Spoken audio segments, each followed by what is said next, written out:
হে দেয়ার everyone, আশা করি সবাই ভালো আছেন। আমিও ভালো আছি আলহামদুলিল্লাহ। আচ্ছা, বিশ্বকাপ তো 4টা বছর পর পর আসে। তবু আমাদের কাছে মনে হয় 4 বছর পর আসার পরও আমাদের কাছে মনে হয় সেদিন না মাত্র বিশ্বকাপ গেল, আবার চলে আসলো। এই 4টা বছর আমাদের কাছে মনে হয় চোখের পলকে যেন শেষ হয়ে গিয়েছে। এটা শুধু বিশ্বকাপের ব্যাপারে না, খেয়াল করে দেখবেন আপনার লাইফের প্রত্যেকটা ইনসিডেন্টের ক্ষেত্রে আপনার কাছে মনে হচ্ছে সময় যেন অনেক দ্রুত চলে যাচ্ছে। এই যে আমাদের সবার মধ্যে সময় দ্রুত চলে যাচ্ছে মনে হওয়ার যে প্রবণতা, এটাকে একটা সায়েন্টিফিক থিওরি দিয়ে এক্সপ্লেন করা হয়েছে, এবং সেই থিওরিটার নাম হচ্ছে holiday paradox of time perception, ছোট করে যদি বলি ভ্যাকেশন প্যারাডক্স। এই থিওরিটার নির্দিষ্ট কোনো একক ইনভেন্টর নেই, অনেকে এটার উপর কাজ করেছেন, বা এই কারণে আমি তাদের নামগুলো আর বলছি না। সরাসরি আমি থিওরিতে চলে যাই। Holiday paradox of time perception অনুযায়ী আমাদের ব্রেন রুটিন জিনিসটাকে মনে রাখে না। ধরুন এই 4টা বছর আপনি একটা রুটিনের ভেতর দিয়ে গিয়েছেন। যারা অফিসে যাচ্ছে তারা অফিস করছে, বাসায় যাচ্ছে, ঘুমাচ্ছে, পরদিন আবার অফিসে চলে যাচ্ছে। যারা ইউনিভার্সিটি গোয়িং স্টুডেন্ট তারা ইউনিভার্সিটিতে ক্লাস করছে, বাসায় আসছে, আড্ডা দিচ্ছে, আবার ক্লাসে চলে যাচ্ছে পরদিন। এই যে রুটিনের ভেতর দিয়ে যে আমরা যাচ্ছি 4টা বছর ধরে, এই আমাদের ব্রেন ওই রুটিন অংশটাকে মনে রাখি না। আমাদের ব্রেন মনে রাখে নতুন একটা এক্সপিরিয়েন্স। যেমন 4টা বছর পর যখন ফিফা আসছে তখন সেটা নতুন একটা ক্রেজ, রাইট? নতুন একটা এক্সপেরিমেন্ট, নতুন একটা এক্সপেরিয়েন্স, নতুন একটা অ্যাডভেঞ্চার ফিল হয়, এবং ব্রেন ওটাকে মনে রাখে।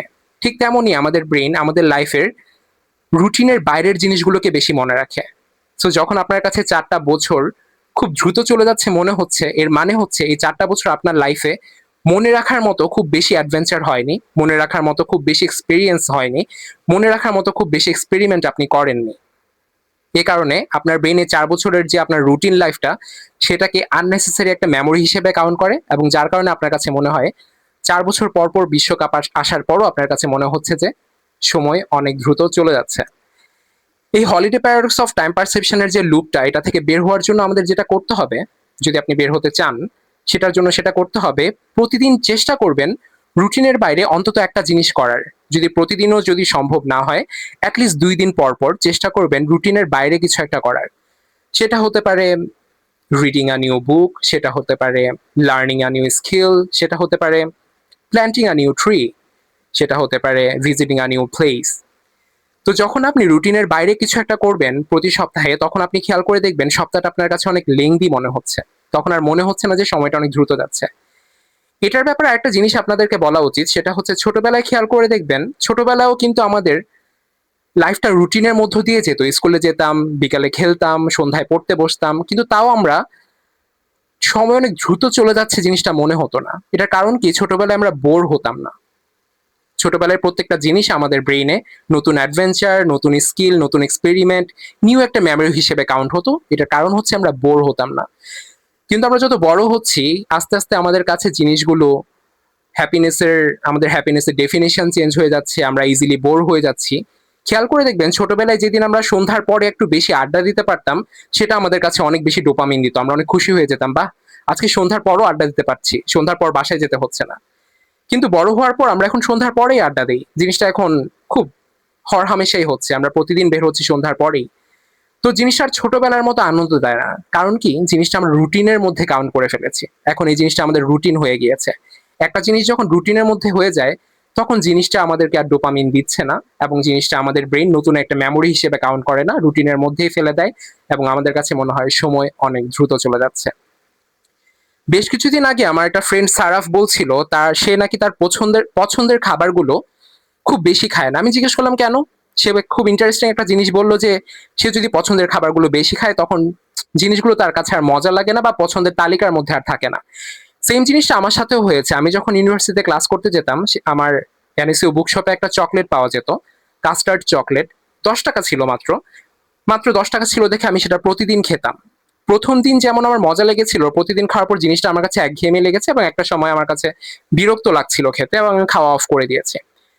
কিন্তু বেশ কিছুদিন আগে আমি যখন সেটা আবার ট্রাই করলাম এনএসইউ বুকশপে যেয়ে, তখন আমার কাছে কিন্তু সেই প্রথম দিনের মতো মজা লেগেছে। আমি খুব অবাক হলাম, একই জিনিস প্রতিদিন খেলে ভাল লাগছে না, আবার অনেকদিন পর পর খেলে ভাল লাগছে। কারণ আমি যখন একটা জিনিস প্রতিদিন খাচ্ছি, জিনিসটা তখন আমার ব্রেইন রুটিন হিসেবে কাউন্ট করছে, এবং রুটিন মানেই কিন্তু বোরিং। এই কারণে আপনারা চেষ্টা করবেন আপনাদের পছন্দের জিনিসগুলো, আপনাদের পছন্দের কাজগুলো, বা আপনাদের পছন্দের জায়গাগুলো খুব বেশি, পছন্দের যে জায়গাটা সেটা খুব বেশি অ্যাভেলেবল করে ফেলবেন না। ধরুন আপনি একটা জিনিসটা নিজের জন্য রিওয়ার্ড হিসেবে রাখতে পারেন, নিজের জন্য একটা ট্রিট হিসেবে রাখতে পারেন। ধরুন আপনার একটা খাবার খুব পছন্দ, খুব ভালোবাসেন সেটা আপনি খেতে। এই জিনিসটা আপনি প্রতিদিন না খেয়ে বা খুব ঘন ঘন না খেয়ে আপনি একটা কাজ করতে পারেন যে ঠিক আছে আমি এই কাজটা শেষ করব, বা আপনার একটা টার্গেট সেট করবেন। সবার লাইফে একটা টার্গেট থাকে যে আচ্ছা এই সপ্তাহে এই কাজটা আছে, বা এই সপ্তাহে এই পড়াটা আছে, বা এই সপ্তাহে প্রজেক্টটা আমার শেষ করতে হবে, 2 দিনের মধ্যে এই কাজটা শেষ করতে হয়। বা এমনও হতে পারে যে আপনার ঘরটা পরিষ্কার করতে হবে, বা আপনার ঘরের কাপড়গুলো গোছাতে হবে। তখন আপনি জিনিসটা রিওয়ার্ড হিসেবে রাখতে পারেন যে আমি যদি এই কাজটা শেষ করি তাহলে ওই আমার যে পছন্দের খাবারটা সেটা আমি নিজেকে ট্রিট করব, বা নিজেকে আমি রিওয়ার্ড হিসেবে দিব। তখন দেখবেন আপনার হ্যাপিনেসের জায়গাটা অনেক বেশি অ্যাভেলেবল হয়ে যাবে না, আপনার কাছে সময় অনেক দ্রুত চলে যাচ্ছে এটা মনে হবে না। আর চেষ্টা করবেন নতুন নতুন রুটিনের বাইরে কিছু একটা করার, তাহলে আপনার কাছে সপ্তাহটাও অনেক বেশি দ্রুত যাচ্ছে এটা মনে হবে না। সময় কিন্তু সময়ের মতোই যাচ্ছে, আমরা সবাই just holiday paradox of time পারসেপশনের লুপে পড়ে যাচ্ছি। সো এই লুপ থেকে বের হতে হলে এই পদ্ধতিগুলো অবলম্বন করতে পারেন। So that's all for me. নতুন কোনো একটা ভিডিও নিয়ে হয়তো আবারও দেখা হবে। টিল দেন সবাই ভালো থাকবেন, and don't forget to be kind to each other. Bye by.